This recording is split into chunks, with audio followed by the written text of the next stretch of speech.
गर्व से कहो हम हिंदू हैं। वह बंगाल आज हिंदू विहीन करने की साजिश का शिकार कैसे हो रहा है। आज उत्तर प्रदेश में बेटी और व्यापारी दोनों सुरक्षित है।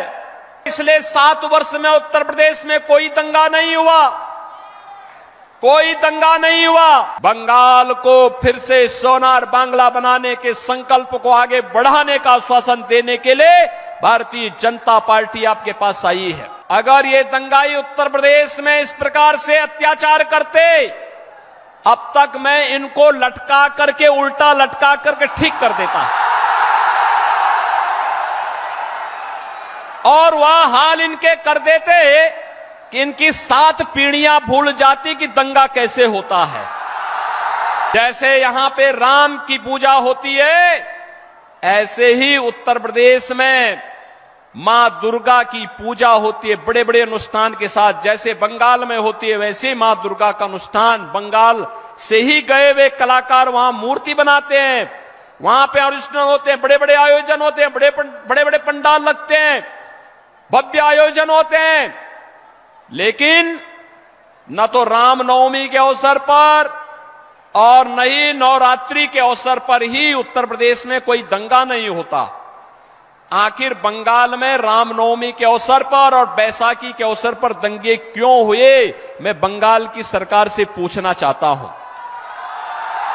मैं यही पूछना चाहता हूं। और इन दंगाइयों के खिलाफ यहां की सरकार ने कार्रवाई क्यों नहीं की? इन दंगाइयों के खिलाफ कार्रवाई क्यों नहीं की? बहनों और भाइयों, अगर ये दंगाई उत्तर प्रदेश में इस प्रकार से अत्याचार करते, अब तक मैं इनको लटका करके, उल्टा लटका करके ठीक कर देता और वह हाल इनके कर देते कि इनकी 7 पीढ़ियां भूल जाती कि दंगा कैसे होता है। 7 पीढ़ियां भूल जाती। और यही कहने के लिए मैं आया हूं, आपसे कहने के लिए, अबे अगर आज हमें सोनार बांग्ला चाहिए तो मोदी जी के नेतृत्व में भारतीय जनता पार्टी की सरकार को लाइए, भारतीय जनता पार्टी के कमल छाप को जिता करके भेजिए। बहनों और भाइयों, आपको भारतीय जनता पार्टी आश्वासन देती है सुरक्षा की, आपको भारतीय जनता पार्टी आश्वासन देती है आपकी समृद्धि की, आपको भारतीय जनता पार्टी आश्वासन देती है बिना भेदभाव के सबका साथ और सबके विकास के भाव के साथ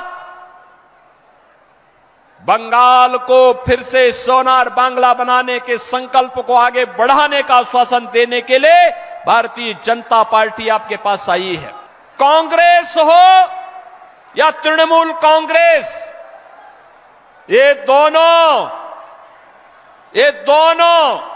एक ही थैले के चट्टे बट्टे हैं। दोनों बंगाल को लूटने के लिए और भारत के खिलाफ साजिश रचने के लिए एक हैं। कांग्रेस कम्युनिस्टों के साथ भी और दिल्ली में तृणमूल कांग्रेस के साथ मिलकर के भारत के खिलाफ वही साजिश करना चाहती है जो साजिश वह बंगाल के अंदर हिंदुओं के साथ कर रही है। और बहनों और भाइयों, मैं इसीलिए आपसे कहने के लिए आया हूं, जो बंगाल आज लहूलुहान है, जो बंगाल आज विकास से दूर हटता जा रहा है, जो बंगाल आज बुनियादी सुविधाओं के लिए तरस रहा है, बहनों और भाइयों, आज से 7 वर्ष पहले उत्तर प्रदेश की भी यही स्थिति थी। आज से 7 वर्ष पहले उत्तर प्रदेश की भी यही स्थिति थी। आज आप उत्तर प्रदेश में देखते होंगे, बहनों और भाइयों, आज उत्तर प्रदेश में आप देखते होंगे पिछले 7 वर्ष में उत्तर प्रदेश में कोई दंगा नहीं हुआ, कोई दंगा नहीं हुआ।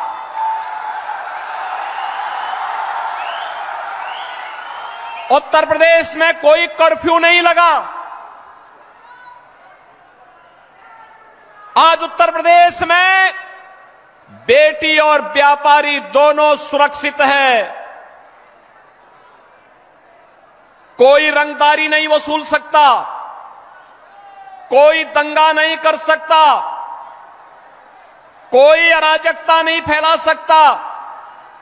राह चलते हुए राहगीर से और किसी गरीब की संपत्ति पर कोई, किसी व्यापारी की व्यापार पर कोई अनावश्यक किसी भी प्रकार का हस्तक्षेप नहीं कर सकता। और बहनों और भाइयों, सरकार की योजना का लाभ हर गरीब को, हर किसान को, हर नौजवान को, हर महिला को बराबर यूपी के अंदर मिल रहा है। लेकिन बंगाल उससे वंचित क्यों हो गया? बहनों और भाइयों, ये बंगाल हमारा, जो भारत को राष्ट्रगान और राष्ट्रगीत देता है, जो बंगाल कभी भारत को संदेश दिया था, स्वामी विवेकानंद ने दुनिया के मंच पर चढ़ करके कहा था, गर्व से कहो हम हिंदू हैं, वह बंगाल आज हिंदू विहीन करने की साजिश का शिकार कैसे हो रहा है। और बहनों और भाइयों, मैं यही कहने के लिए आया हूं, ये कांग्रेस हो या तृणमूल कांग्रेस, ये साजिश के तहत दो प्रकार की साजिश बंगाल के लिए कर रहा है। एक, आपकी डेमोग्राफी को कम करने की एक कुत्सित चेष्टा इनके द्वारा की जा रही है।